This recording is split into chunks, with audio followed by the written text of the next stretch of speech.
This story has 4 parts, and there is a beautiful end in the last. Make sure to watch till end.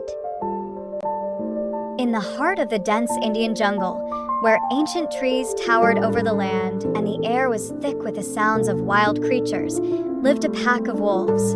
This jungle was no ordinary place.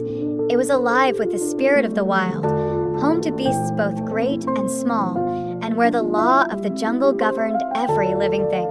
It was here, amidst the whispering leaves and thundering waterfalls, that a young boy named Mowgli found himself. Mowgli was no ordinary boy. He had not been raised by humans but by wolves. His story began on a fateful night when Father Wolf and Mother Wolf, while hunting in the moonlit forest, stumbled upon a man cub, barely a toddler, abandoned and crying in the underbrush. The wolves had no children of their own and were moved by the helpless boy's cries. They decided to take him in, naming him Mowgli, and raised him as one of their own in the wolf pack. The leader of the wolf pack, Akela, was a wise and experienced wolf who saw the potential in the human child. He knew that Mowgli, though different from the wolves, could learn the ways of the jungle and survive. Under Akela's guidance and the protection of the pack, Mowgli grew strong and clever. But life in the jungle was not without danger. There was one creature who did not accept Mowgli and posed a constant threat to his existence: Shere Khan, the tiger. Shere Khan was a powerful and fearsome beast with a reputation for killing humans. He considered the presence of a man cub in the jungle an insult to his authority. From the moment he learned of Mowgli's existence, Shere Khan vowed to one day hunt him down. One evening, as the wolves gathered at Council Rock, Shere Khan arrived to confront Akela and the rest of the pack. His eyes burned with rage as he snarled, "Give me the man cub. Humans do not belong in the jungle. He will grow and bring destruction upon us all." But Akela stood firm. "Mowgli is one of us. He has lived with the pack, and he follows the law of the jungle." The Shere Khan growled, his massive form bristling with anger. "You protect him now, but he will one day be your doom.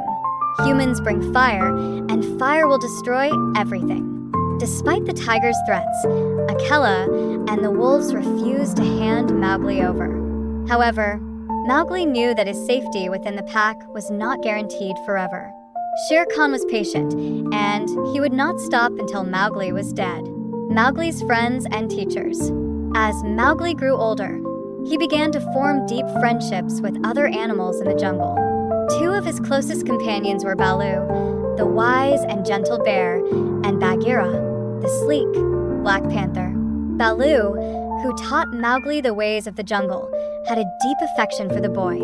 He showed him how to gather honey, swim in the river, and, most importantly, recited the law of the jungle.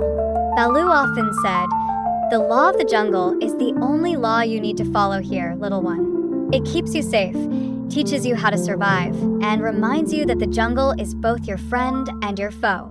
Bagheera, on the other hand, was more serious and protective. As a panther who had once lived among humans before escaping to the jungle, he knew the dangers that Mowgli faced.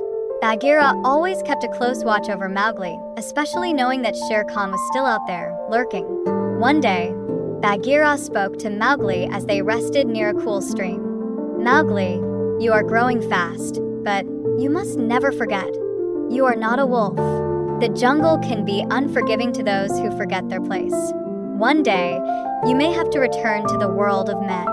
Mowgli shook his head. "I am not a man. I am one with the jungle. This is my home." Bagheera sighed, sensing the boy's reluctance to accept the truth, but he said nothing further. He knew that Mowgli's journey was far from over. The threat of Shere Khan. Shere Khan had not forgotten about Mowgli, and as the years passed, his hatred only grew. The tiger would often circle the outskirts of the wolf pack's territory, waiting for the day he could strike. But Shere Khan was cunning and knew better than to attack the pack directly. Instead, he began to sow seeds of doubt and fear among the wolves. Akela, though still strong, was growing older, and some of the younger wolves began to question his leadership. One of these wolves, a brash and ambitious one named Gray Brother, started to listen to Shere Khan's whisperings. Why should we protect the man cub? Gray Brother would say to the others. He is not one of us. Shere Khan is right. He will bring danger to the pack. Mowgli, unaware of the growing descent, continued to live his life among the wolves, blissfully unaware that his place among them was becoming more precarious by the day. One night, during a particularly heated wolf council meeting, Shere Khan made his move. He appeared at the edge of the gathering and addressed the wolves. "The time has come," he growled. "Akela is weak, and the man cub must be handed over. I will take him, and the pack will be spared my wrath. If you refuse, I will bring ruin to all of you." The wolves were divided. Some, like Gray Brother, were swayed by Shere Khan's words, but others remained loyal to Mowgli and Akela. A bitter argument erupted, and it seemed that the pack was on the verge of tearing itself apart. Bageera, who had been watching from the shadows, knew that Mowgli's time in the jungle was coming to an end. He stepped forward and spoke to Mowgli in a low, urgent voice. "It is time, Mowgli. You must leave the jungle and return to the world of men." Mowgli looked at Bageera, his eyes wide with shock and confusion. "Leave the jungle? But I am a wolf. I belong here." "No, Mowgli," Bageera said sadly. "You belong with your own kind. Shere Khan will never stop hunting you, and the pack can no longer protect you." Reluctantly, Mowgli realized that Bageera was right. He had spent his entire life in the jungle, but now the jungle itself had become a danger to him. With a heavy heart, he agreed to leave. The journey to the man village.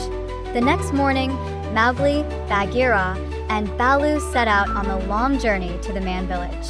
The jungle seemed quieter than usual, as if it too understood the gravity of what was happening. Baloo, normally full of jokes and laughter, was uncharacteristically silent, while Bageera remained ever watchful, his eyes scanning the trees for any sign of Shere Khan. As they traveled, Mowgli's thoughts were heavy with sorrow. He could not imagine living among humans, whom he had always seen as distant and strange.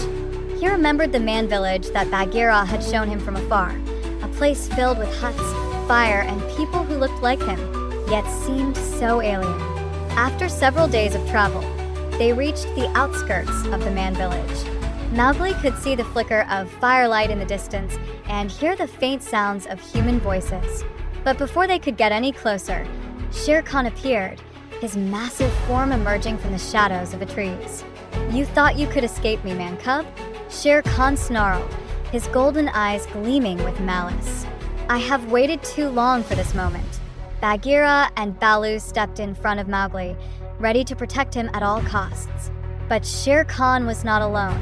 Gray Brother and a few other disloyal wolves had sided with him, and they encircled the group, cutting off any chance of escape. Mowgli's heart pounded in his chest. He knew that this was the moment he had been dreading for years. But he also knew something that Shere Khan did not. He had learned much from both the wolves and the jungle, and he was no longer a helpless child. In that moment of desperation, Mowgli remembered the one thing Shere Khan feared above all else: fire. Nearby, a small campfire had been left unattended by some villagers.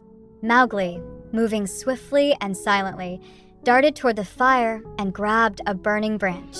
He held it high above his head, the flames casting long shadows across the trees. Shere Khan recoiled in terror. "Fire! No!" he roared, his once imposing figure shrinking back as Mowgli advanced with the burning branch. The wolves who had sided with Shere Khan hesitated, unsure of what to do. Seeing their leader in retreat, they began to back away as well, realizing that Mowgli was not as weak as they had thought. With Shere Khan driven off, Mowgli turned to Bageera and Baloo, his face illuminated by the flickering flames.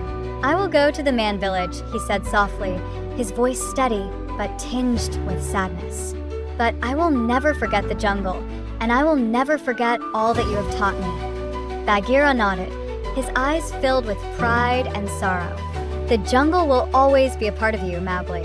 But now, it is time for you to find your place among your own kind." With one last glance at the jungle, Mowgli walked toward the man village, the firelight guiding his way.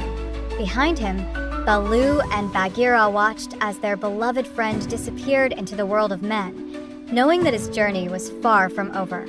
And though Mowgli left the jungle that day, the jungle would forever remain in his heart, a place of adventure, danger, and the truest kind of family he had ever known.